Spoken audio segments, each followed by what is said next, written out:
Kecheri Akkikkavu bypass road കൂമ്പുഴയിൽ വഴിയോര വിശ്രമ കേന്ദ്രം സ്ഥാപിക്കും. ബൈപ്പാസ് റോഡിലെ സൌന്ദര്യവൽക്കരണ പ്രവൃത്തികൾ എംഎൽഎ AC മൊയ്തീനും തദ്ദേശ സ്ഥാപന പ്രതിനിധികളും സന്ദർശിച്ചു.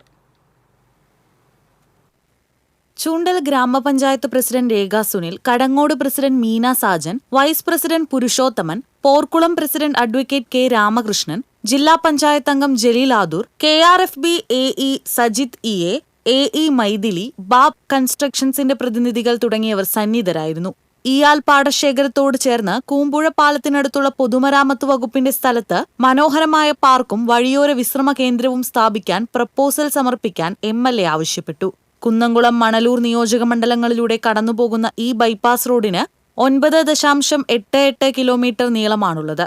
കുറാഞ്ചേരി വേലൂർ റോഡിൽ കേച്ചേരിയിൽ നിന്നാരംഭിച്ച് തൃശൂർ കുറ്റിപ്പുറം സംസ്ഥാന പാതയിൽ അക്കിക്കാവിൽ അവസാനിക്കുന്ന റോഡ് കിഫ്ബി മാനദണ്ഡ പ്രകാരം 12 മീറ്റർ വീതിയിലാണ് നവീകരിച്ചിട്ടുള്ളത്. TCV news, Kunnamkulam.